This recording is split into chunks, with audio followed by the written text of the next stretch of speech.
Hello, I'm Jackie Jones of Jones and Associates Law PC, and I'm very excited today. I'm recording this again on my laptop instead of my phone, and it's a little tricky for me to get used to it. So here it goes. Today we're going to talk a little bit about juvenile court, and you guessed it, I was in juvenile court today. Sometimes my Fridays Facebook Lives are really about what my day was like.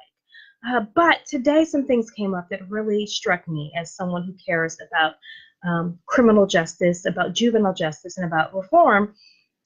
I guess my issue is, what is the point of juvenile court? Is it rehabilitation or is it punishment? I always learned that juvenile court was different than adult court. And by juvenile, I mean juvenile criminal court. I say that because our juvenile division is charged with dealing with young people who have been accused of criminal activity. At the end of those cases, they are not found guilty like adults. If they are responsible for the crime, they are adjudicated delinquent. Adjudicated, which is different than guilty. Same principle, but different. And delinquent, which is also different than guilty. What that means is that they have behaved in a way. Oh, hi, Herb, another great attorney watching us live. It means that they have engaged in behavior that, if committed by an adult, would be a crime.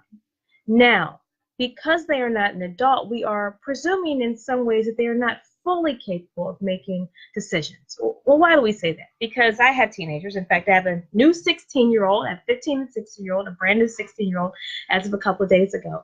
And while they are brilliant girls, I mean, they're bright, they're smart, they're articulate, they're fun, they're great. I mean, all the things a mother would want in her child. Also sullen and mean and bad and petty and all the other stuff that teenagers are, right? Because they're human.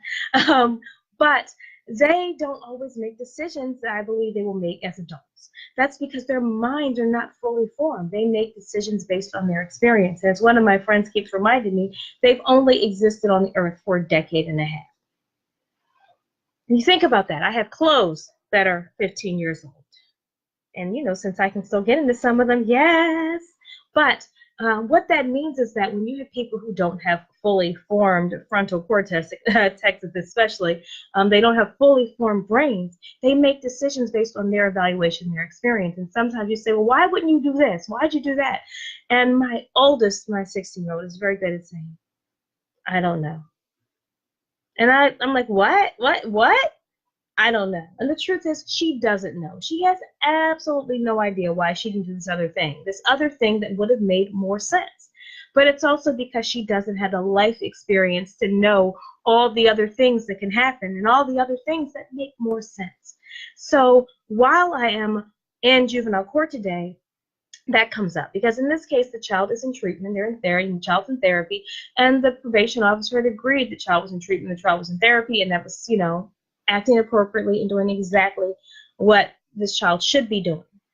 However, in the case there was a victim, and they said, well, the victim was coming, and we want to continue it because the victim needed a translator or whatever.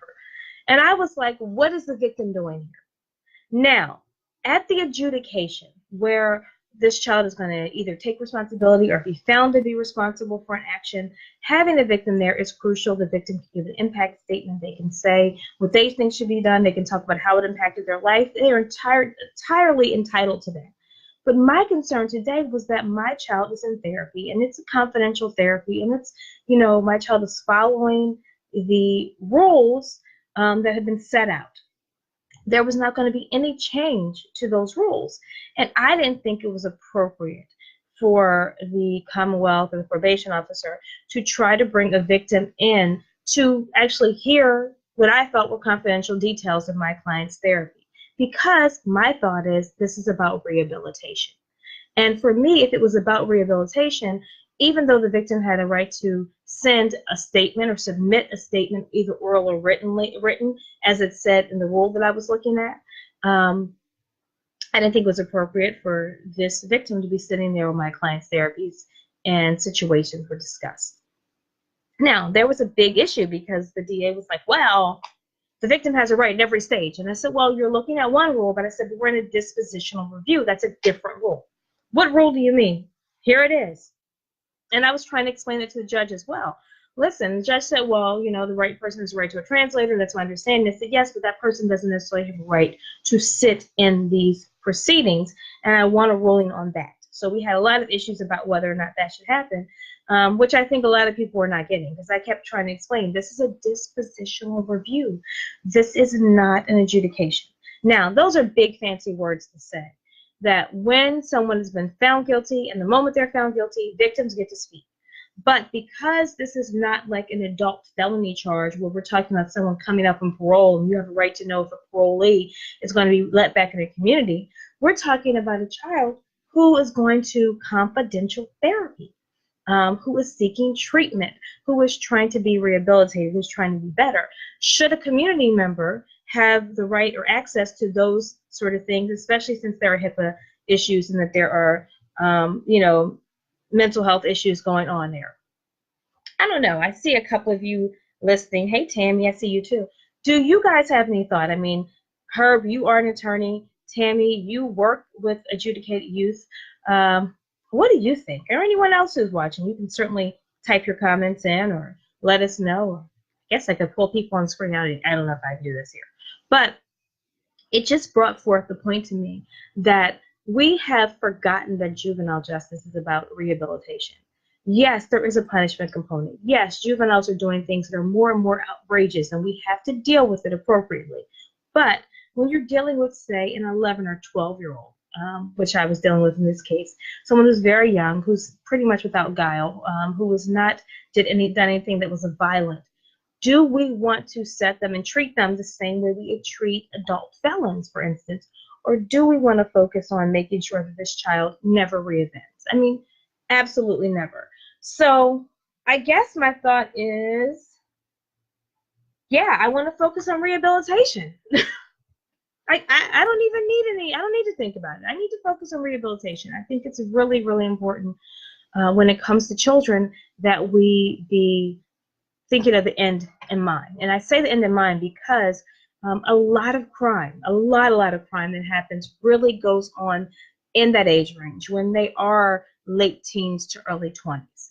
You don't see 60-year-olds committing most of the crimes that we see in the same way that you see a 22-year-old, for instance.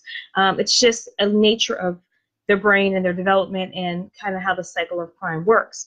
So it's one of those things that you think about, right? So as I'm thinking about this, if we can address a child before they become an active, ongoing criminal, and we can actually get them to change their mind, start to make better decisions, we actually can reduce crime in the long run for all of us. We can also put them on a path where they're actually going to be productive members of society.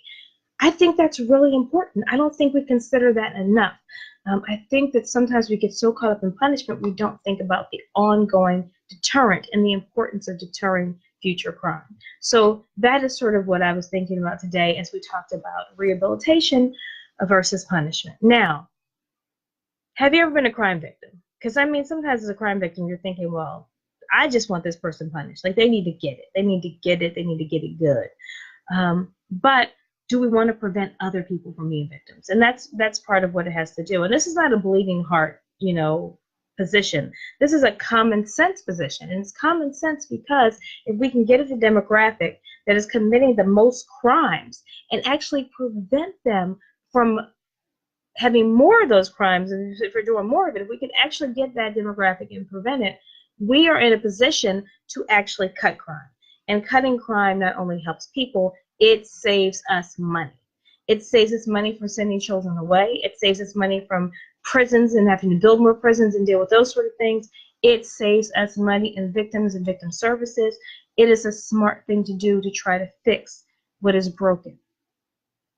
That's my opinion. So obviously, when I am evaluating a case and I'm talking to my clients and their parents, I'm usually trying to figure out what the best thing to do is, right? And you're thinking the best thing. What should this child be doing? How do I help this child? How do I make sure that they do not end up as a lifelong part of the criminal justice system? Sometimes it's a matter of therapies. Sometimes it's a matter of community service, better supervision by parents or others, schooling, education. IEPs come into play quite a bit when I'm dealing with young people. An IEP is an individualized education plan, usually for a child who has either mental, emotional, or educational issues that prevent them from learning in the traditional environment. So, I kind of look at all those things, and I think that we should continue to address all of those things because it's really crucially important when we're dealing with children. So, not so long today, not a whole lot I need to say. Obviously, I'm giving you my opinion about how we need to do a little bit more reform when it comes to the juvenile justice system. And of course, I'm Jackie Jones. This is Jones and Associates Law PC. And you can come to us and contact us for any of your needs. We especially handle criminal, both adult and juvenile, family. That includes divorce, custody, support, that sort of thing, adoption, and estate work, wills, trusts, and probates. So again, feel free to contact me, contact us here, and you have a great Facebook Friday.